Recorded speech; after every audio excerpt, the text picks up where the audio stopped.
자, 안녕하세요. 반갑습니다. 8월 26일, 오늘도 시장 정리부터 먼저 시작해 보도록 하겠습니다. 자, 구독자 여러분, 들어보시고 괜찮다면 구독과 좋아요, 알림 설정 한 번씩 안 눌러주신 분들 꼭 눌러주시면 감사하겠습니다. 자, 일단 미국 증시 어떤 일들 벌어지게 되었는지를 살펴보도록 하자면요. 일단 뉴욕 증시는 잭슨홀 미팅 등 주요 이벤트를 앞두고 관망 심리가 지속된 가운데 미국 은행의 신용등급 강등 소식이 전해지며 전체적으로는 혼조세로 장이 마감되게 되었습니다. 자, 그런 만큼 최근 나오는 내용들을 보시면 아시겠지만 변수가 참 많은 시장이다 라고 생각을 할 수가 있을 것 같은데 지금 어떤 내용 나오고 있는지 조금만 구체적으로 보도록 하자면 일단 24일부터 26일까지 잭슨홀 미팅이 진행될 예정이고 25일에 파월 의장의 연설이 있을 것이다라는 일정 이게 보여지고 있죠. 자, 그랬을 때 이 잭슨홀 회의의 주제가 뭔가를 보게 된다면 세계 경제의 구조적 변화 이런 부분을 다루고 있다라는 걸 확인을 할 수가 있는데 이게 굉장히 중요한 게 지금 고물가, 고금리 거기다가 중국의 불안한 부분 이런 것들도 계속해서 올라오고 있잖아요. 그런데 여기에서 파월 의장이 연설을 한다? 향후에 연준의 방향성을 우리가 얼추 예상을 해볼 수가 있는 것이죠. 이들은 이러한 변수에 대해서 어떻게 반응을 하려고 하는지. 그리하여 이게 향후에 금리에까지 영향을 미칠 수 있으니 일단은 어느 정도 이 양방향 모두를 일단은 열어놓고 파월 의장의 입이 어떻게 열릴지 여러분들 확인 한번 해보시면 좋을 것 같고요. 한편 리치먼드 연은 총재 같은 경우에는 최근에 2%라는 인플레이션이 충분히 달성 가능한 수치다라고 평가를 하면서 이걸 수정하는 것에 대해서는 중앙은행 신뢰성에 타격을 주는 일이기 때문에 일단 물가부터 잡아야 된다. 그리고 설령 이러한 움직임으로 인해 경기 침체가 온다라고 하더라도 덜 심한 그러니까 충분히 감내 가능한 이러한 침체일 것이다라고 언급을 했는데 근데 이제 미국은 그렇다라고 치더라도 그 이외의 지역들 그런데 미국의 과거 역사를 보시면 아메리카 퍼스트 일단 자국 우선주의라는 걸 항상 보여줘 왔기 때문에 이제 그 다른 지역들을 특별하게 신경 쓰지 않고 자국의 안정을 최우선 기조로 유지를 할 것이다라는 걸 확인을 할 수 있기 때문에 이 스탠스를 파월 의장까지 보여주게 된다면 바뀌는 건 없을 것이다. 생각을 하시면서 한국에도 어떤 영향을 미칠지 감안을 하시면서 보시면 좋겠습니다. 자, 그래서 현재 시카고 상품거래소 페드워치에 따르면 연방기금 금리선물 시장에서 마감 시점을 기준으로 페드가 9월 회의에서 금리를 동결할 확률은 현재 84.5% 기록하고 있다라고 보여지고 있고요. 그리고 11월 회의까지 금리 인상을 한 번 정도 할 확률은 현재 43%를 기록하고 있다라고 합니다. 점점 11월까지 금리 인상 확률이 올라가는 모습이 보여지고 있어요. 그러면 이 부분이 악재다라고 생각을 하시면서 접근하시면 괜찮을 것 같습니다. 만약에 이게 실제로 한 번 더 진행되고 확률이 높아진다면 단 한 번 더 조정이 나올 가능성이 시장 전체적으로 보여지지 않을까 싶네요. 자, 그리고 이런 상황에서 지금 이제 얼마 전에 피치와 무디스에 이어서 S&P 같은 경우에도 은행의 신용등급을 강등했다라는 소식이 들려오게 되었습니다.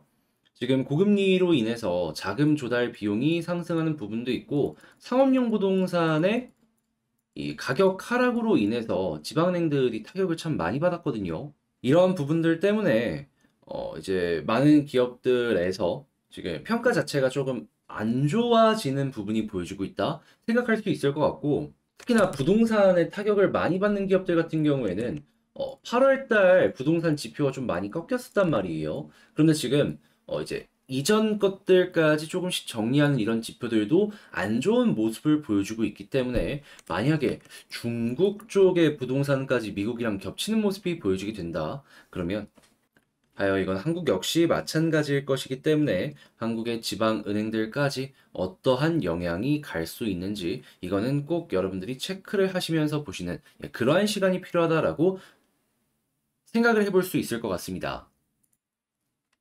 근데 뭐가 됐든지 간에 불안이라는 건 안 좋은 내용이기 때문에 주식시장 입장에서도 썩 좋은 내용은 아니다라고 생각을 할 수 있을 것 같네요. 자, 그리하여 현재 국제유가는 WTI 기준 80.35달러로 마이너스 0.46% 하락 마감하였고요. 채권은 매수에 달러는 강세에 금 가격은 상승 마감하게 되었습니다. 자, 그러면 이외 다른 부분들 현재 이제 어떤 걸 우리가 봐야 되는지 살펴보도록 하자면 이렇게 고금리 때문에 안 좋은 영향을 받는 뭐 건설이나 이런 쪽들도 있겠지만 반대로 지금 중국이 미국 쪽과 대립을 하면서 상당히 큰 피해를 많이 받았잖아요. 그러다 보니까 중국은 한국이랑 경쟁을 하는 섹터도 많았습니다. 그런데 중국계 배제가 된다? 그러면 한국이 여기에 반사이익을 굉장히 크게 받을 수 있다라는 부분으로 연결이 될 수밖에 없거든요. 자, 그러면 자연스럽게 중국의 경제 때문에 실적이 안 좋았던 기업들은 야, 이게 기회다. 반등 한번 노려보자. 연결이 될 수밖에 없겠죠. 그리고 이번 기회에 점유율까지 확보하게 된다면 향후에 기업 가치 상승은 연결이 될 수밖에 없는 거다. 그러면 뭐 디스플레이나 뭐 광통신이나 태양광이나 뭐 이런 쪽으로 연결되는 건 다 한 번씩은 다시 한번 점검해보는 시간을 가지면 참 좋겠죠. 그리고 이제 이런 상황에서 반도체 관련으로도 이 중국이 많이 치고 올라오려는 모습이 보여지게 되었는데 설비 투자에 어마어마한 타격을 입었다라는 부분 때문에 이 삼성과 하이닉스의 이러한 위치는 더욱더 공고해지는 시간을 갖지 않을까 생각을 할 수 있는데 지금 AMD에서 또 한번 HBM 패키징 턴키 수주를 삼성이 받아냈다라고 합니다. 특징은 뭐냐? 고성능이다. 그리고 이러한 부분은 당연히 지금 AI 쪽이랑 연결될 가능성이 참 많아지고 있다라고 생각을 할 수 있겠죠? 그러면 여기에 수율까지 높아지는 모습이 보여지게 된다면 영업이익률의 상승은 앞으로 높아지면 높아지지 떨어지진 않을 것이다라고 기대심리 가지면서 보시면 좋을 것 같습니다. 자, 그렇게 반도체가 살아나는 모습이 보여지다 보니까 당연히 투자 역시 현재 위치에서 늘어날 가능성이 높은데 지금 반도체 소부장 목표가 줄 상향되었다라고 합니다. 자, 그런 만큼 반도체 바닥을 찍었다라는 심리도 올라오고 있다. 이렇게 생각을 할 수가 있는 것이죠. 자, 그러면 반도체 다 한 번씩은 체크해보는 거 괜찮겠죠. 그리고 이 삼성하면은 요즘에 폴더블 쪽을 얘기를 안 할 수가 없는데 지금 패러다임의 전환 얘기 나오면서 스마트폰 패권에 대한 이야기까지 하는 걸 확인을 할 수 있습니다. 물론 애플의 아성이 엄청나기 때문에 이거 하나만으로는 힘들 수 있습니다. 하지만 이런 얘기가 나온다는 것만으로도 보다 삼성 판매량은 충분히 기대를 할 만하고 특히나 이 폴더블 같은 경우에는 저가형 핸드폰 많이 팔아갖고 1등보다 고가형 핸드폰 많이 팔아서 1등이 훨씬 낫잖아요. 예, 이 부분은 높게 평가해 줄 만한 가치가 있다라는 것이죠. 그리고 이러한 움직임이 나오게 된다면 힌지나 여러 가지 부품을 생산하는 부품 하청 업체들 역시도 높은 평가를 받을 수밖에 없을 것이고요. 자, 그리고 폐배터리 관련해 가지고 지금 나라마다 폐전기차가 쌓이는 상황이다라고 합니다. 그래서 이제 국경 넘는 폐배터리 얘기 나오고 있는데 이게 2030년부터 어느 정도 좀 이 구체적인 모습이 나오지 않을까 이런 평가가 많았는데 이러한 상황이라면 생각보다 속도가 빨라질 수도 있겠죠. 그렇다는 건 폐배터리 관련 업체들을 다시 한번 생각을 해야 되는 시간이 왔다라고 이 체크를 하시면 되고요. 그런 다음에 이제 조선 쪽 같은 경우에도 LNG는 물론이거니와 에탄올 선박 관련으로 현재 상당히 이야기들이 많이 들려오고 이거는 고부가가치 선박이기 때문에 조선사들의 실적이 좋아지고 있다. 요거 한번 체크해 보시면 좋겠습니다. 자, 그리고 마지막으로 지금 메디톡스와 휴젤의 보톡스 소송이 다음 달 판가름이 날 것이다라고 얘기 나오고 있거든요. 근데 우리나라 이 보톡스 시장 점유율을 좀 말씀드리도록 하자면 1등이 휴젤이고요. 2등이 대웅제약입니다. 그리고 3등이 지금 여러분들이 보시는 메디톡스예요. 그렇다는데 이 메디톡스랑 대웅제약이 이전에 먼저 소송을 해가지고 메디톡스가 승소를 해서 대웅제약에 꾸준하게 지금 로열티 받고 있죠. 자, 그런 상황에서 휴젤까지도 메디톡스가 먹게 된다면 어떻게 될까요? 당연히 우리나라 1, 2, 3등 네, 점유율을 메디톡스가 실질적으로 지배하는 거나 마찬가지다라고 생각을 할 수가 있는 것이겠죠. 그리고 이 두 개의 기업은 한국 시장을 바탕으로 해외 수출도 굉장히 열심히 하는 기업들입니다.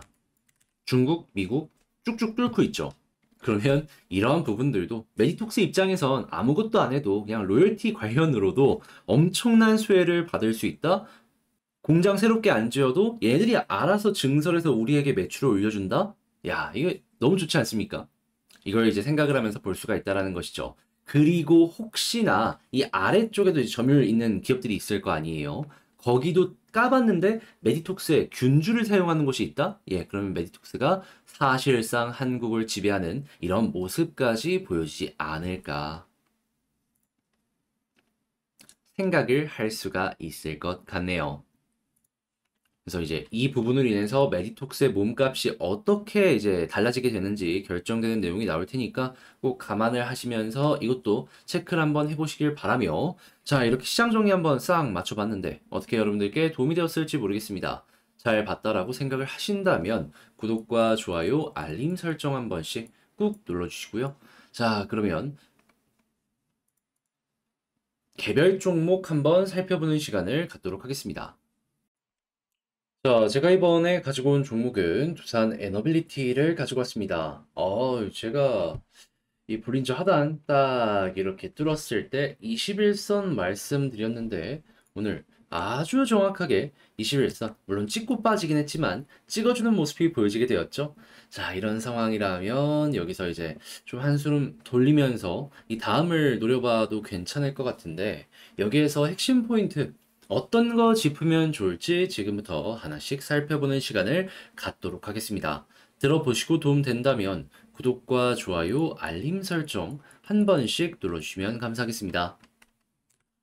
자, 일단 뉴스 나오는 거 어떤 내용 보여지고 있는지 살펴보도록 하자면, 지금 산업부 장관 후보자가 이 출입 기자들에게 이 향후 방향성이나 이런 부분에 대해서 이제 발언한 걸 확인을 하면은, 지금 원전 쪽에 굉장히 좀 추를 많이 기울이고 있는 이런 모습을 보여주고 있습니다. 물론 윤 대통령 때부터 계속해서 원전 생태계 살리겠다 살리겠다라고 이야기를 했지만, 이렇게 새로운 산업부 장관 후보자까지 관련된 내용을 긍정적으로 이야기하게 된다면, 이거는 꾸준하게 이어지겠구나 생각을 해볼 수 있을 것 같고, 만약에 다음 정권까지 지금 이 보수 쪽에서 다시 보수로 연결되는 모습이 보여지게 된다면 이 정책의 연결성도 꾸준해지지 않을까 생각해 보기 좋을 것 같습니다.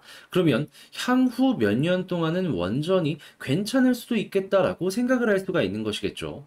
그리고 이러한 상황이라면 웨스팅하우스와의 협상도 빨리 어떻게든 진전을 보이기 위해서 정부 차원의 노력도 계속해서 진행하지 않을까 생각해 볼 수 있을 것 같네요. 그래서 좋은 내용 하나와 여전히 리스크적인 부분 하나 있다라는 걸 감안을 하면서 양방향 모두 체크해 보시면 좋을 것 같고요. 이외에 두산에게 좋은 내용은 어떤 게 나오게 되었냐면, 지금 이 수소 생태계를 키운다 이야기가 나오기는 했는데, 근데 솔직하게 이걸 엄청나게 빠르게 확산시킬 수 있을 만한 내용은 안 나오게 되었었거든요. 지금 에콰플랜트는 완공을 앞둔 상황이란 말입니다. 그러면 그거 에콰플랜트로 수소 생산을 한다라고 하더라도 그거 안 쓰면 그대로 썩는 거 아니겠습니까? 보관 비용만 계속해서 나가는 거고, 그래가지고 사용할 수 있는 부분이 하나씩 나오고 있는데, 여기서 보여주는 게 뭐다? 지금 뭐 수소 트램 같은 경우에도 하나씩 설치를 할 것이다라고 이야기 드리려고 있고요. 추가적으로 전 이게 굉장히 큰 호재라고 생각을 하는데, 수소차 이 수소 보관 탱크랑 이런 걸 만듦에 있어가지고 백금 촉매가 그동안 상당히 많이 사용이 되었다라고 하거든요. 근데 이게 비싸다 보니까 이 수소의 엔진 역할을 하는 이 수소 스택 있잖아요. 이게 가격이 굉장히 비쌌습니다. 근데 여기서 핵심의 역할, 굉장히 높은 원가율을 자랑하는 백금 촉매를 1000분의 1 정도 싸게 만들 수 있는 무언가가 개발이 되었다? 물론 상용화까지 진행이 되고, 그리고 이걸 가지고 이 제품화 하기까지는 뭐 몇 년이고 걸리게 될 겁니다. 근데 결국에 주식이든 뭐든 다 기대감 아니겠습니까? 이 수소 관련해 가지고는 백금 촉맥 때문에 비싸서 막 억 단위 차량들밖에 없었던 그러한 상황이 갑작스럽게 이 파괴적인 혁신이라고 해야 될까요? 진전이 보여줄 수도 있다 생각할 수 있는 거죠. 그렇다면 이제 한국과 같이 땅덩어리는 작은데 이 수소 인프라에 대해서 진심인 국가들 같은 경우에는 이 수소 화물차 이쪽의 시장이 갑작스럽게 커지는 이런 모습 빠르게 나타날 수 있을 것이다라고 보고, 그리고 그렇게 해서 표준을 잡게 되게 된다면 해외로의 수출도 더욱더 빨라지면 빨라지지 느려지진 않을 것이다라고 생각을 해보기 좋을 것 같습니다. 자, 그래서 저는 개인적으로 뭐 여러 가지를 하겠다라는 그 내용보다 이 백금 촉매를 대체할 수 있는 내용이 나왔다라는 부분, 이게 정말 정말 큰 내용이 아닐까. 그래서 이왕 수소 쪽을 보실 거면 이에 대한 후속 뉴스가 어떻게 나오는지를 여러분들께서 집중해서 보셔라 라고 말씀드리면서 수소도 괜찮다라는 부분 짚어왔으면 좋겠습니다. 자, 이렇게 해서 원전과 수소, 이 두산의 핵심 사업 두 군데에서 굉장히 좋은 내용이 들려오게 되었는데요. 자, 그래서 오늘 올라간 거 아닐까 싶은데, 자, 수급이랑 차트 어떻게 읽는 게 좋을지 하나씩 점검해 보도록 하자면, 일단 수급 같은 경우에는, 저 어제 딱 보고서 감탄했다니까요. 외국인이 딱 매집 들어왔죠. 그러자마자 어떻게 되었다? 오늘 올라가는 모습이 보여지게 되었는데, 이것도 결국엔 누가 만들어줬다? 외국인이 만들어주게 되었다. 제가 계속 요즘에 말씀드렸던 게 외국인 들어올 때까지 버텨야 된다라는 부분이었잖아요. 결국 이렇게 됐습니다. 자, 그럼 앞으로도 현재 위치에서 외국인 수급이 꾸준하게 이어지는 모습이 보여지게 된다면 추가 상승 가능할 것이다라고 생각할 수 있겠죠? 그러면 지금은 오직 1순위로 이 수급을 여러분들 집중해서 보시면 되겠습니다. 자, 그런 상황에서 이제 지지라인을 하나씩 살펴봐야 되는데, 일단 월봉에 우리 같이 봤던 이 120개월 선 이탈 없다면 여기서 조금 더 빠지더라도 매도할 필요 없이 홀딩하는 이러한 전략 취하셨으면 좋을 것 같고요. 그리고 가장 베스트가 뭘까라는 걸 생각을 한다면 저는 역시나 241선 위로 올라가는 게 중요하지 않을까 싶습니다. 왜냐하면 과거에도 이렇게 이탈했다가 회복했을 때 그리고 딛고 올라갔을 때 조금 더 상승하는 모습이 나오곤 했거든요. 자, 그러면 이번에도 여기를 지켜주는 모습이 보여지게 된다면 바로 머리에 21선도 있으니까 여기 돌파하고 볼린저 하단 찍고 중앙선 돌파했을 때 상단까지 가는 이 모습도 빠르게 우리에게 다가올 수 있을 것이다 라고 기대하면서 보는 거 좋겠죠. 그런 다음에는 이 올라갔을 때 이렇게 수렴 이것도 보이니까 이 위에 있는 고점을 돌파하는 모습이 보여지게 된다면 추가적인 상승까지 노려보기가 괜찮은 겁니다. 그럼 이제 이 가격을 18,000원이라고 보시고 이 언저리에서 계속 횡보하는지도 살펴보시면 좋겠네요. 그리고 나서는 이제 올라갔을 때 이 매물대가 2만원 언저리에 있으니까 이 아래까지 추가적으로 올라가는 거 기대해 보시면 좋을 것 같고요. 자, 그러면 지금 말씀드린 것들 이걸 가지고 현재 두산 에너빌리티 총정리해보는 시간을 갖도록 하자면요. 일단 첫 번째, 나오는 뉴스를 봤을 때 원전 관련으로도 현재 정부의 장관이나 이런 걸 봤을 때 앞으로도 더욱더 지원은 이어질 가능성이 높게 될 것이다. 그리고 수소 같은 경우에도 지금 이 촉매가 굉장히 저렴하게 사용할 수 있게 막 개발되려는 모습이 보여지고 있는데 이게 수소의 지금 이 확산을 막는 가장 큰 부분을 해결해 줄 수도 있는 내용이기 때문에 이 단가가 비싸다는 거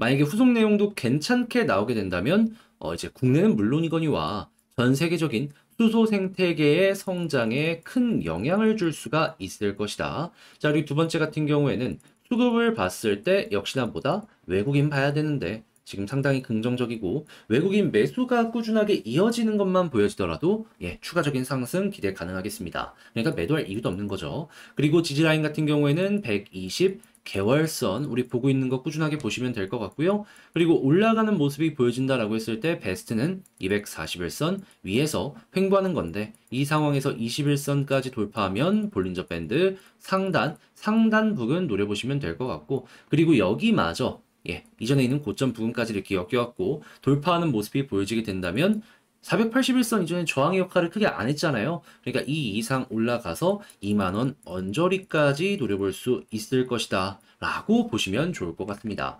자, 해서 이걸 이용해서 여러분들 전략 짜는데 많은 도움이 되었으면 좋겠는데 자, 어떻게 잘 보셨을지 모르겠습니다. 도움이 되었다라고 생각을 하신다면 구독과 좋아요, 알림 설정 한 번씩 꾹 눌러주시고요. 자, 그러면 저는 영상을 마치도록 하며 이상 여러분들의 성공적인 투자를 기원하는 주식 정리해드리는 주정남이었습니다. 감사합니다.